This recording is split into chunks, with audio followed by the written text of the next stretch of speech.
I am here tonight on the How's everybody doing tonight on the show, ladies and gentlemen? All right, man. Let's get everybody's thing started here tonight, ladies and gentlemen. Let's get everything started here tonight, ladies and gentlemen, on a freaking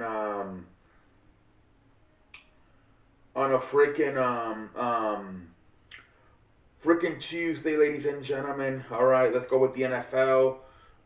Here we go on a Tuesday. Jerry Jones, man, very interested now in getting Odell Beckham. Look, I'm looking at the situation, and look, I believe this is now or never for the Dallas Cowboys. The Packers are Aaron Rodgers and the Packers are down. Sean McVay and the Rams are down. Tom Brady and the Buccaneers are down. This is the year for Prescott and the Jerry Jones and the Dallas Cowboys to really do it, man. Yeah, the Bills have some questions now with a lot of reports coming out of over there about freaking that an elbow injury, an arm injury for quarterback Josh Allen. The Chiefs are still good, but they're not quite as explosive without Tyreek Hill. They can't run the football. What they come in for freaking only 14 yards by the damn running backs on Sunday night. This is the year I do believe there was a year for Dak Prescott and these Cowboys to at least make a Super Bowl. It would be this year. You got Philadelphia and you got Minnesota in front of you. Those teams are manageable, right? Kirk Cousins, every year chokes in the playoffs. Jalen Hurts does not have a lot of playoff experience. This is the year, to me, that the Dak Prescott led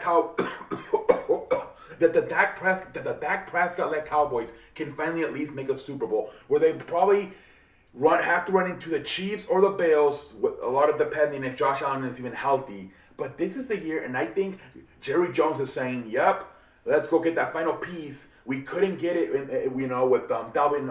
They tried to go Brendan Cooks.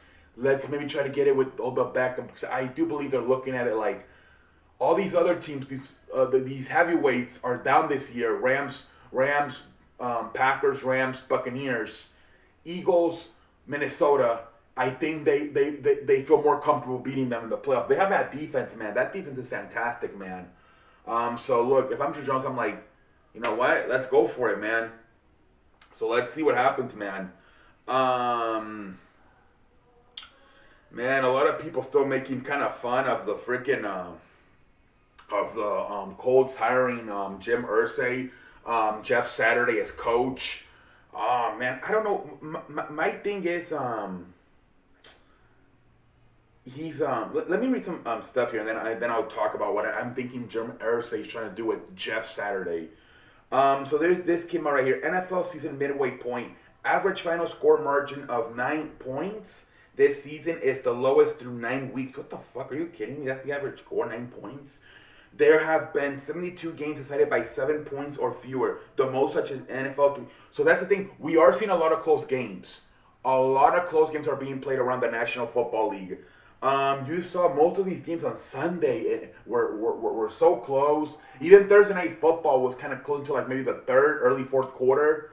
Monday Night Football was an ass whooping. But yeah, a lot of close games, man. I didn't know what channel I wanted to watch on Sunday. Like, what games did these games in the freaking first window, right? You have the Bills, you have the Jets, you have the Packers, you have the Lions, you have the Dolphins, you have the Bears, you have the fucking Commanders, you have the Vikings, you have the Falcons, you have the Chargers. I'm like, what the fuck do I watch? I'm talking, should I get another fucking television? Like, Jesus Christ, I don't know whether that's shit or when I watch.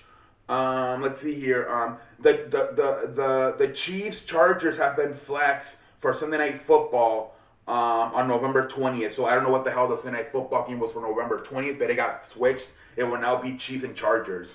Here, real quick, let me talk real quick about Jeff Saturday. I think what Jim Irsay is trying to look at, I think he looks at his division rival, the Tennessee Titans, and the way they play for Mike Vrabel, and a former player, and I think he kind of wants that. Now the difference is Mike Vrabel did at least have some coaching experience, as he was a defensive coordinator, I believe, for the Patriots and the Texans before accepting the head coaching job with the Tennessee Titans. That is the difference. But I do kind of Dan Campbell, maybe another one in Detroit. although they haven't been very successful. I think that's what he's looking for in Jeff Saturday, a former player that is not so worried about the X's and O, not so worried about the stats, the analytics. Just go out there and play football.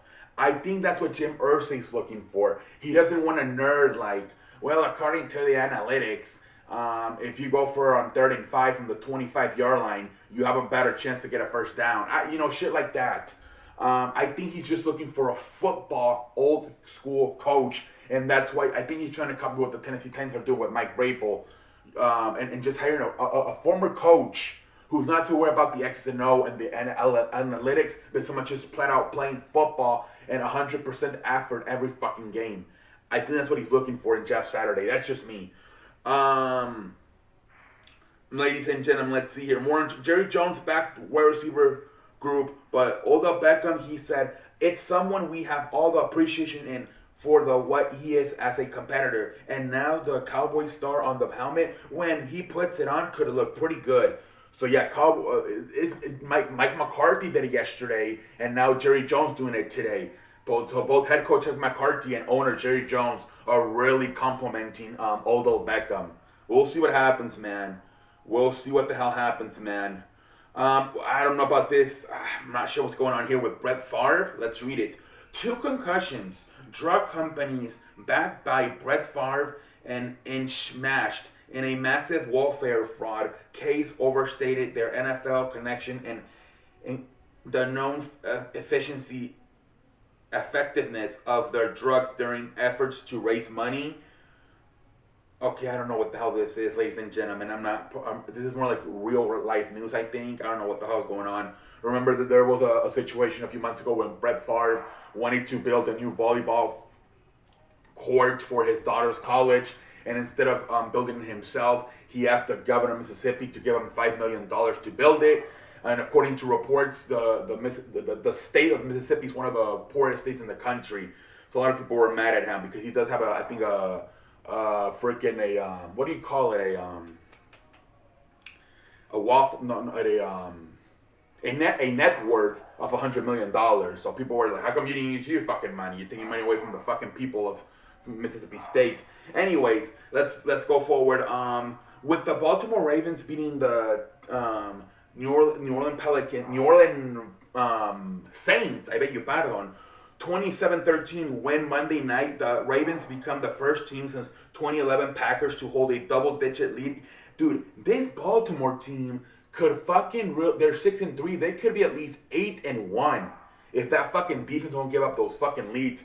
I can remember they were up by 20 points with both the Bills and the Dolphins. Pendejo. But now they got Raekwon Smith. Hopefully he can tighten up that fucking defense, man. Let's see here. Again, Jim Irsay says, I'm glad Jeff Saturday has no NFL experience because he hasn't coached. Irsay says Saturday doesn't have the fear that coaches often have, and they often turn towards analytics for this. You see right here, ladies and gentlemen, he doesn't have the fear of turning to analytics when the shit hits the fan. That's what he doesn't want. He doesn't want a numbers guy. He doesn't want a nerd. He wants a fucking old-fashioned football coach. See right here. I'm going to read it again. And I quote, he hasn't coached, Irsay says, Saturday doesn't have the fear that coaches often have of they often turn towards analytics for decision making. I'm a genius. That's what I'm thinking, ladies and gentlemen. He's looking for the next Mike Vrabel. Okay, ladies and gentlemen, we'll see how it works out. Let's see. Let's see here. So more stuff about the Bills quarterback Josh Allen is being evaluated for an elbow injury to his elbow and related nervous per sources. Bills coach Sean McDermott said earlier team hopes to have more info Tuesday. Jesus Christ. It's the ligament is a urinal collateral ligament. It's a pitcher. It's a injury that baseball pitchers get. You could be out for 10 to 18 months. It's a terrible. It's almost like the ACL of the fucking elbow. Terrible injury to have. Hopefully it's not terrible, because if it's terrible, he's probably out for the season. The Saints. Let's see here. The Saints have signed wide receiver Kevin White to their 53-man roster, activated cornerback P.J. Williams off the injured reserve list, evaluated Jordan Howard from the practice squad. The Saints making some moves. Sean McDermott said that he'll know more about quarterback Josh Allen's injury the next 24 hours, so maybe today. Giants play safety Xavier McKinney, who hurt his hand during the bye week on reserve non-football injury. This means that a minimum he is out. Pendejo face. Freaking Xavier McKinney fucking broke his hand during the bye week for the New York Football Giants. What a pendejo. New Ravens linebacker Raekwon Smith will make... Okay, so he did play last night. Let's see here. Alright, I think we're done with the NFL news. Oh, actually, let's talk about the game from last night, ladies and gentlemen, between the Saints and the Ravens. Oh, man, alright, ladies and gentlemen.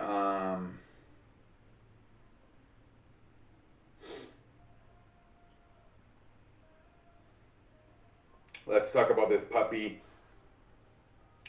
Freaking, they go into freaking halftime 14-3, man. I thought there was a play there. I think he, freaking, Andy Dalton had freaking, what's his face? Marquise Callaway wide open for a fucking touchdown, and he kind of overthrew him. And that caused them to, instead of having to go for a touchdown and going to the halftime 14-7, instead they went to the halftime 14-3. Who knows if that would have been a kind of a game changer if instead of being 14-3 at halftime, it would have been 14-7. Who knows? But he kind of had a wide open touchdown there, and he missed freaking Marcus Callaway, man. But Jesus Christ, can you imagine if freaking Lamar Jackson had a lot of this talent that freaking Andy Dalton has? Freaking Chris Olive, Michael Thomas, Jarvis Landry, Marquise Callaway, freaking Alvin Kamara, of course, assuming they're all healthy. Can you imagine what Lamar Jackson would do? Jesus Christ, man. This guy, or the talent that like a freaking Jalen Hurts has with Devontae Smith, A.J. Brown, Dallas Goedert, Miles Sanders, or what Tua Tagovailoa has in Miami with Jalen Waddle and Tyreek Hill, Mike Krzyzewski, Raheem Mostert. Like, can you imagine if freaking Lamar Jackson had some of that fucking talent, man? How good he would be? Jesus Christ. But then, you know, they, the freaking Ravens ended up winning fucking the game 27-13. It really should have been 27-6. There was a garbage touchdown score there at the end, man. There was a freaking... the Ravens players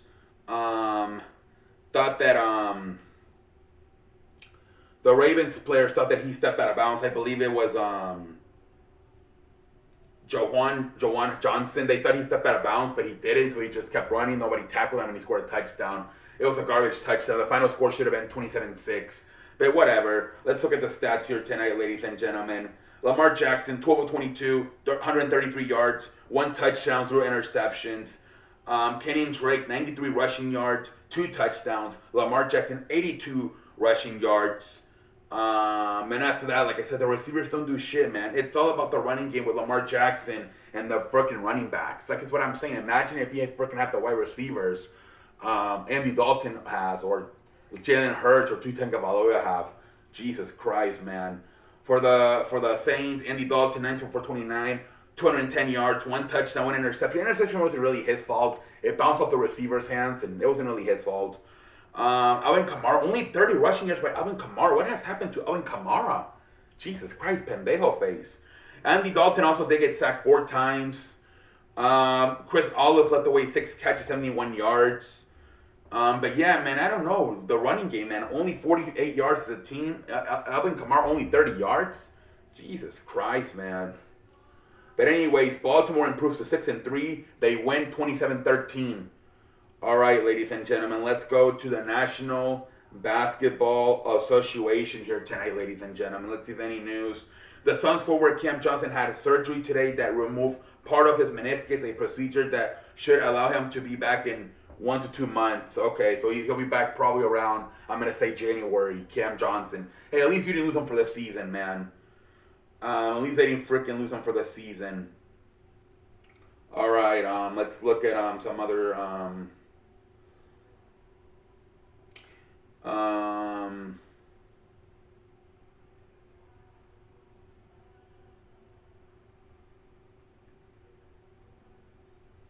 all right, that's about it. Not a lot of basketball stuff. Let me read some scores just to give basketball a little bit more time here. I don't want them look like I don't care about basketball. Of course, I care about basketball. So we have the freaking last night we had the Jazz beating the Lakers again, 139-116. Freaking the Jazz improved to 9-3 on the season. Lakers fell to 2-8. What the fuck is going on with this Lakers team? I don't think LeBron didn't play. LeBron didn't play, but still, Jesus Christ, man. Anthony Davis, 29 points. Russell Westbrook, 22 points. Just not enough, man. Lakers, what the fuck's going on with the Lakers, man? Wizards beat the Hornets 108-100. Rockets beat the Magic 134-127. Pistons beat the Thunder 112-103. Pacers beat the Pelicans 129-122. Sixers beat the Suns 188. Damn. And then the Hawks beat the fucking Bucks 117-98. First loss of the season for the freaking Bucks, man. This is their first loss, man. Jesus Christ. Giannis 25 points. Drew Holiday 16 points. Brook Lopez 11 points. John Collins 14 points. DeAndre Hunter, 10 points. Devontae Murray, 25 points, 11 assists. I don't even think Trae Young played, and they still won, man. That Devontae Murray, man, has been a lot better than people thought. Jesus Christ, so far with the Hawks. Trailblazers beat Heat 110-107. Bulls beat Raptors 111-97. Celtics beat Grizzlies 109-106. Knicks beat Timberwolves 120-107. Nuggets beat Spurs 115-109. Mavericks beat Nets 96-94. Warriors beat Kings 116-113. Clippers beat Cavaliers 119-117. All right, ladies and gentlemen. I'm assuming Kawhi didn't play again. Pendejo face for Kawhi. I'm assuming Mr. Kawhi. Did Kawhi even play? For the fucking let's see here. Spox. Evan Mobley, 26 points. Jared Allen, 10 points. 20 rebounds for Jared Allen, Jesus Christ. Darius Garland, 19 points, 12 assists. Curtis LeVert, 4 points. Donovan Mitchell, 30 points. Kevin Love, 17 points. Then for the Clippers, Marquise Morris, 20 points. Asip Subak, 10 points. Reggie Jackson, 18. Paul George, 26. Terrence Mann, 16. Norman Powell, 17 off the bench. Damn, no Kawhi Leonard. He still freaking won. Jesus Christ, man. Because the Cavaliers are one of the best teams in the NBA right now. They're like 8-2. I'm surprised they beat them without Kawhi Leonard. And same thing for the Hawks. I'm surprised they beat the freaking Bucks without Trace Young, man. Jesus Christ. But anyways, ladies and gentlemen, let's get into some MLB news here tonight on a freaking Tuesday. So let's see here. Yankees are expected to give Anthony Rizzo the $19 million qualifying offer. Of course, terrific two-way player. Just to clarify, Yankees are still discussing qualifying offers for Anthony Rizzo, Jameson Taylor. Nothing official, just saying it's not like for Rizzo, Aaron Judge obviously getting the qualifying offer, but that's it. So obvious it's not even worth reporting. All right, so Yankees trying to obviously offer qualifying offers to Anthony Rizzo, Aaron Judge, and Jameson Taylor. All right, they're probably not going to accept it. They're going to look at free agency because the qualifying offer, it's pretty much like the franchise tag in the NFL. It's like 1 year, $19 million. They're going to want to go out and test the free agent market. Yankees are feeling hopeful about Aaron Judge staying. Let's see here. Biggest names you hear available and trade this offseason is Marlins pitcher Pablo Lopez. So we'll see. There was a talk about trading the dead back in June, July about Pablo Lopez getting traded by the Marlins. So now here in the offseason, they could possibly trade him. We'll see. Let's see here. Let's see here more. Eric Hosmer will not be opting out of his $39 million, 3 years remaining, so he will be staying with the San Diego Padres. Eric Hosmer. Let's see here. Phillies decline second baseman Gene Segura, $17 million option. So Gene Segura will hit free agency. Brad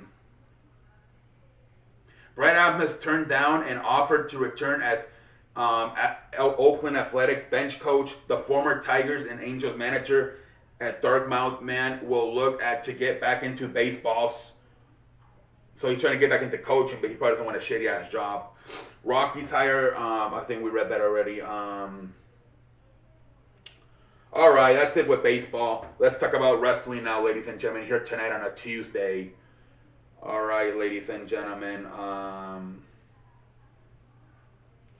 Let's talk about some wrestling here tonight on a fucking Tuesday, ladies and gentlemen. All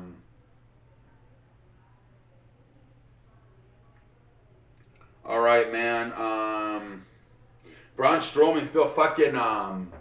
Jesus Christ, he took a freaking. Yesterday, obviously, I read all the Twitter he's got going on, you know, and he got into a Twitter fight with Mustafa Ali, Chris Jericho, and Ricochet, and Will Ospreay. And today, man, you know, he freaking posted a picture of himself in a trampoline, and he did a freaking backflip, and he's like, did I do this, guys? Right, a fucking backflip? Still trolling, man. Jesus Christ, Braun Strowman, man. So Crown Jewel, you know, they're pretty much saying that obviously people were obviously nervous going into it because of the threats of Iran attacking it. But they said everything went good. They said the numbers did pretty damn good. They said that it was the best international show in WWE numbers wise. They're saying that it was easy to get in and it was easy to get out. There was no problems in the airport with the flights. It was a success, man. They're saying by far the best show. They're saying it did fantastic on the Peacock on the WWE Network. So pretty satisfied the WWE's with this Crown Jewel show. Everything went as they hoped. So good to see, man. Good to see everybody stay safe. Everybody got in there safe. Everybody got out safe. Good to see that, man. So Crown Jewel looks like it was a huge success. Thank God, man. It was a huge success, man. Especially safety-wise. And then, you know, let me say this. I don't really care about this freaking guy. I don't even know who the fuck he is. The only thing I know about him is that he's Mickie James' husband. That more news coming out about Nick Aldis with the NWA. Now apparently they have suspended Nick Aldis from the NWA. Reportedly he was leaving and when his contract expired, but now they suspended him. I don't even want to report this because I feel like I don't even know who the fuck this is. But anyway, all I know is that it's Mickie James' husband. But whatever. Anyway, it's just what out they're reporting. Just in case we might see him in the future, maybe on AEW or WWE. I guess that's the only reason I guess I reported. All right, ladies and gentlemen, let's freaking talk about freaking Monday Night Raw, ladies and gentlemen. Let's talk about some Monday Night Raw, ladies and gentlemen.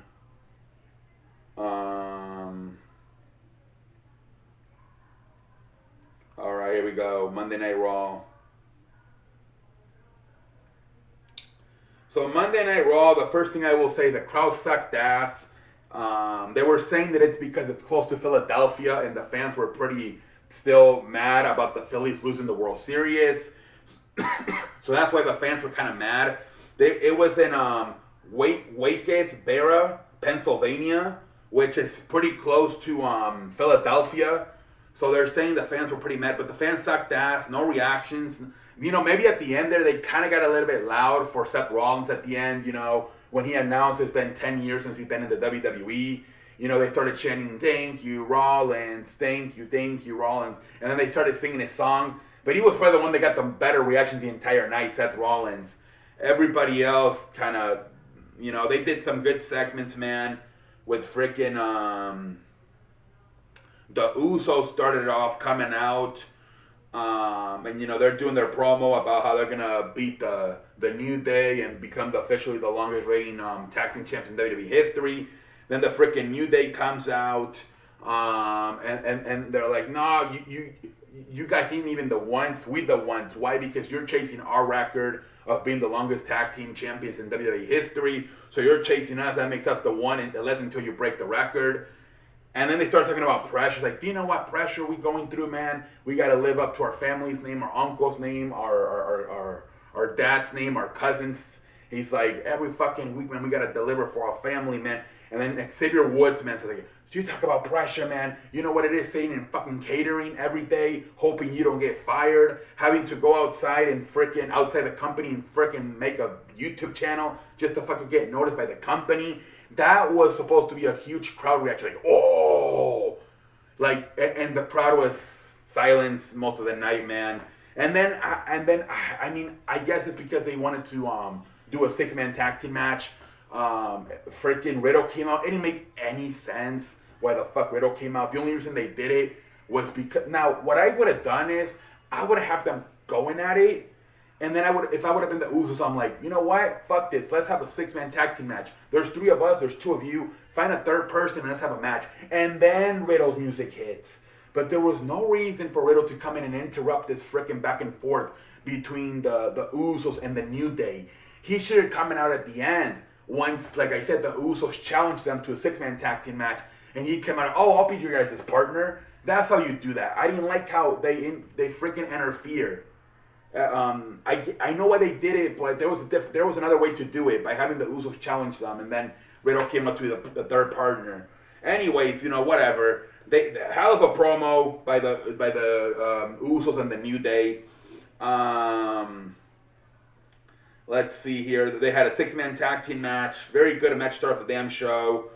At the end there, freaking the Usos and Solo Sikoa win it. Solo Sikoa hits for the spinning solo, and he pins Riddle. So the Usos and Solo Sikoa win the match. Pretty damn good match.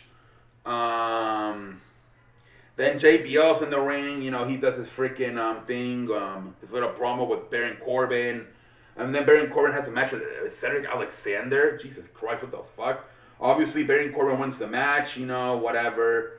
And then Seth Rollins comes out, man. He's doing an open challenge.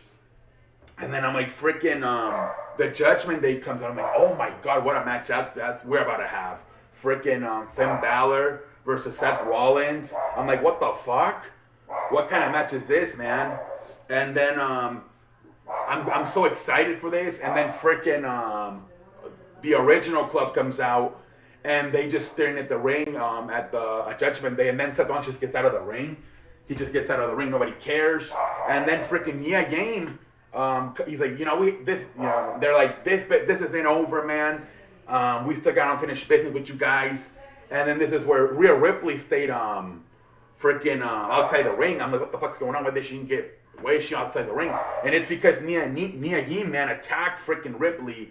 And they finally found an answer, I guess. So I guess we're going to have a Rhea Ripley beats the shit out of, with a kendo stick, beats the shit out of,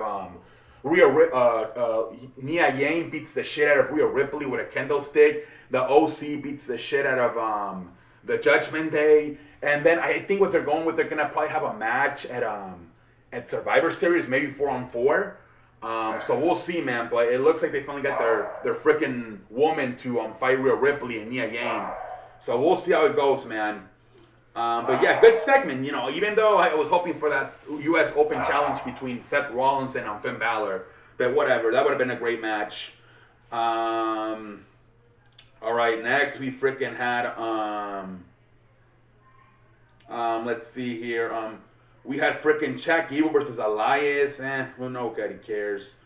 Excuse me. We had Otis versus Elias.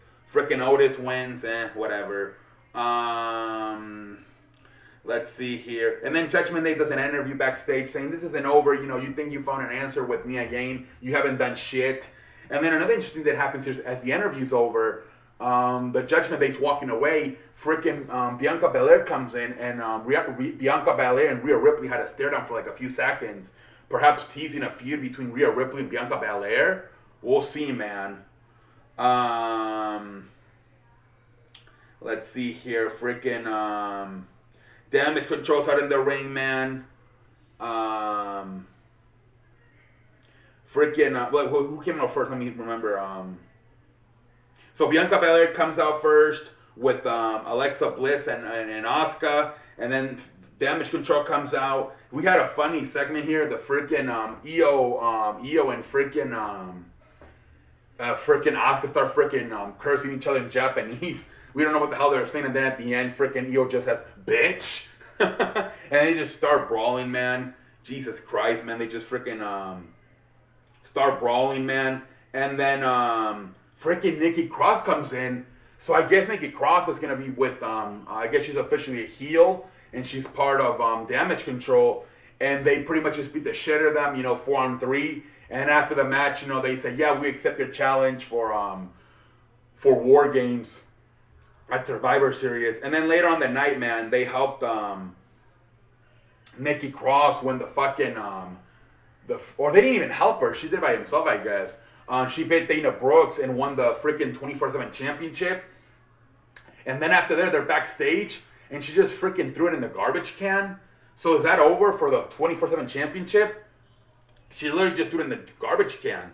What the hell, man? And then we have Austin Theory versus Shelton Benjamin. Again, Shelton Benjamin. What the fuck? Obviously, Austin Theory wins the match. Freaking the commentator, Jesus Christ, Kevin Fitzpatrick. He messed up the finish. It's A-Town, and he called it A-Down. My Jesus Christ. Pendejo face for Kevin Patrick. Anyways, Austin Theory wins the match. And then The Miz comes out, and it's like, all those shits that Johnny Gargano has been saying is a fucking lie. I've been talking to my lawyers. I was out last week with dinner with a very important producer, and he, I was telling him the situation before now to keep everything silent. That I'm suing Johnny Gargano for defamation.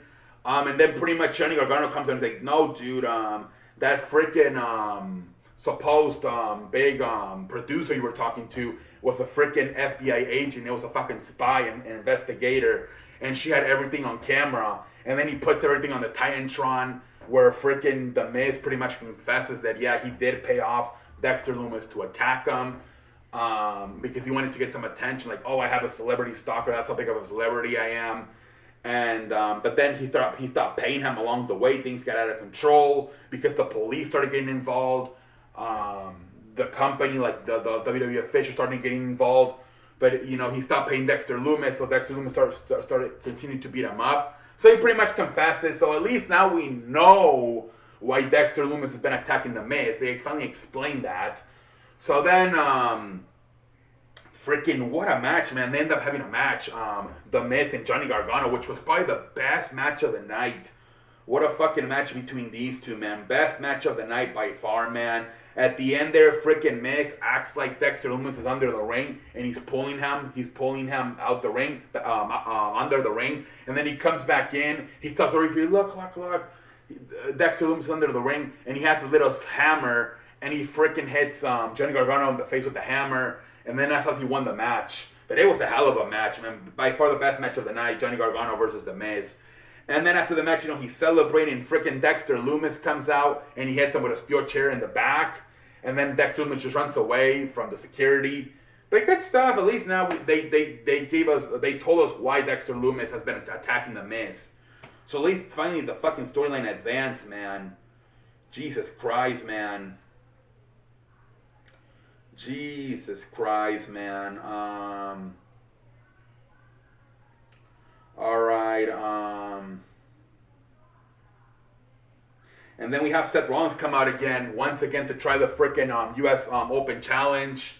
And freaking they put Mustafa Ali on the fucking Tantron. I'm like, no, not Mustafa Ali. But thank God, man, I was like, chill. I'm like, fuck yeah, fuck this jobber. I'm like, freaking Bobby Lashley beats the shit out of Mustafa Ali in the backstage area, and it's like, nope, I'll accept this challenge, man. And it's freaking Bobby Lashley versus Seth Rollins. Again, I'm still kind of confused. Who's the babyface? Who's the heel? Because obviously Bobby Lashley acting like a heel, he comes out and before the match even starts, he starts attacking Seth Rollins, beats the shit out of him. The freaking bell never gets ringed. He freaking throws him through the announce table. Seth Rollins is all hurt. The security's got to come out and take Bobby Lashley away.